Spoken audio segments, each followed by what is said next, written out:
नमस्कार, मैं Hemant Mishra Silvassa news line में आप सभी दर्शकों का हार्दिक स्वागत करता हूं। बता दूं, जिस तरह से अब दादरा नगर हवेली से मेरी टीम जो है, मैं और मेरे साथ कुछ लोग जो स्थानीय विस्तार से हैं, वो सब पहुंच चुके हैं प्रयागराज के महाकुंभ मेले में। यहाँ पर तमाम प्रकार के अलग अलग विस्तार से पूरे देश भर से, दुनिया भर से जो है ऋषि मुनि पहुंचे हुए हैं, अलग अलग साधु पहुंचे हैं, अलग अलग संत पहुंचे हैं। और ऐसे में यहाँ पर एक संत हमसे मिले जिन्होंने बताया कि आखिर किस तरह से कितने वर्षों से लगातार वह कभी जमीन पर नहीं बैठे। इस वक्त भी हमारे पीछे आप देख रहे होंगे, यहाँ पर वो संत बैठे हुए हैं, खड़े हैं, और कहीं ना कहीं कितने वर्षों से नहीं बैठे हैं। उनके साथ जो मौजूद है वो बताएंगे और साथ में कुछ महात्मा जी से भी जानने की कोशिश करेंगे कि मानव कल्याण के लिए किस तरह की चीजें लगातार इस तरह से देखने को मिल रही है। सबसे पहले तो बताइए कि जो महाकुंभ की शुरुआत हुई है, कब से ही अलग अलग चीजें चल रही है, क्या है, आप लोग कहाँ से आए हैं, क्या है महात्मा जी का पूरा सिस्टम?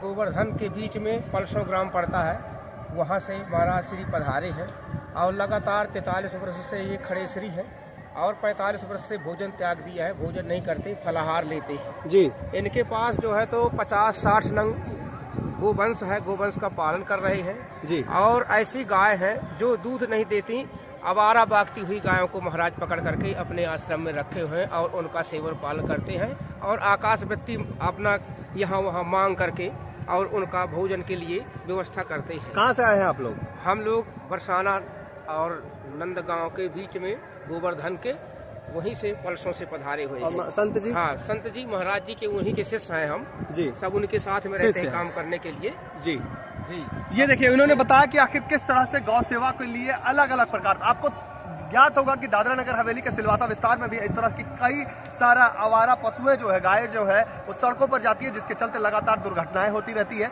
और इसके बाद मानवों को भी इसके चपेट में आने के चलते मानवों को भी उसका नुकसान हर्जाना जो है भोगना पड़ता है और जानवरों को भी होता है। लेकिन ऐसे में एक बहुत ही सुंदर चीज महाकुंभ में देखने को मिला, जिसमें महात्मा जी के द्वारा जो भी आवारा गायें होती है, जिन्हें दूध जो नहीं देती है, जिन्हें लोग छोड़ देते हैं रोडों पर, सड़कों पर, वो सभी को वो अपने आश्रम यानी जो गौशाला होता है उसमें रखते हैं। आइए चलते हैं, उनसे ही जान लेते हैं कि आखिर किस तरह की चीजें वहाँ पर है और किस तरह की क्या आशीर्वचन वो जनता के लिए यहाँ से देंगे। क्या कहेंगे महात्मा जी इस विषय पर आप? कुछ नहीं, इस विषय पर जो है भगवान की कृपा से जो हमारा राम जी का जो भी टूटा फूटा गुरुओं का दिया हुआ, संतों का दिया हुआ, हम भी है कुंभ में जो है तो सब संतों का दर्शन करने के लिए, सब संतों की चरण धूली लेने के लिए हम भी यहाँ आए हुए हैं। और जो भी अपने राष्ट्र के, देश के जो भी बड़े बड़े महान संत ऋषि मुनि हैं, ये केवल देश कल्याण के लिए लगे हुए हैं। जो भी हम लोग करते हैं, संत सेवा करते हैं, गौ सेवा करते हैं, अतिथि सेवा करते हैं, पक्षी सेवा करते हैं, केवल देश कल्याण के लिए ही करते हैं। मानव कल्याण, देश कल्याण, मानव कल्याण, देश कल्याण के लिए ही। कितने वर्षों से महात्मा जी आप जमीन पर नहीं बैठे? क्योंकि जिस तरह से सुनने में आया आपके जो आपके शिष्य हैं, करीबन ये 43 वर्ष हो गया जो है तो 43 वर्षों से आपने बैठा ही नहीं है, कभी बैठे ही नहीं है। अगर आपको सोना होता है तो कैसे आप खड़े सोना, खड़े ही सोना है, सारी क्रियाएं खड़े खड़े ही करती है। मतलब मानव इंसान के जीवन शैली में जितनी भी चीजें होती है, इसे जो है वो सारी चीजें जो है महात्मा जी जो है उसे खड़े होकर करते हैं 43 वर्षों से लगातार। आप सोचिए कि ये एक तप है, एक तपस्या है और ये जीता जागता मानव कल्याण के लिए एक उदाहरण आप देख रहे होंगे, जो 43 वर्षों से जमीन पर कभी बैठे नहीं। इनका कहना है कि 43 वर्षों से लगातार जो है ये कभी भी मानव क्रियाएं जितनी भी चीजें होती है जीवन में, वो सभी क्रियाएं लगातार सिर्फ खड़े होकर करते हैं और पिछले 43 वर्षों से वो कभी भी जमीन पर बैठे नहीं है, लगातार इसी तरह निरंतर जो है खड़े रहते हैं।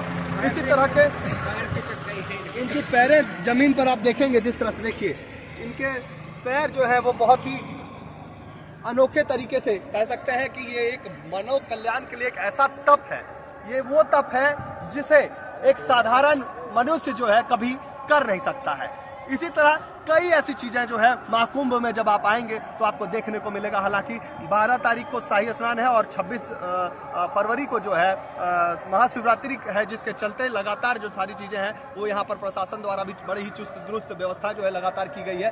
तमाम विस्तार से जो लोग यहाँ पर आ रहे हैं उनके लिए यह भी कहना चाहूंगा कि हर चीजों पर हमें उस तरह से ध्यान देनी चाहिए कि हमारा और आपका सबका जिम्मेदारी बनता है कि जिस जगह पर हम जा रहे हैं उन जगहों को साफ सुथरा और क्लीन रखें, ताकि हम सभी लोग मानवता का एक मिसाल बने। क्योंकि एक हमारे भगवान ने हमें जब ये सारी चीजें दी है तो कहीं ना कहीं हमारा फर्ज बनता है कि हम जिन जगहों पर रहें उन जगहों को साफ सुथरा सुरक्षित रखें। तो हम सबका दायित्व बनता है। फिर मिलेंगे अगले खबर में, तब तक के लिए जय हिंद, जय उत्तर प्रदेश। हमारा अपने देशवासियों के लिए, अभी आप सब भक्तों के लिए जो धर्म से जुड़े हुए भक्त हैं, तो आप सभी लोगों के लिए, अपने देशवासियों के लिए यही संदेशा है हमारा कि हमारे देश में सबसे बड़ी धरोहर गौ माता है।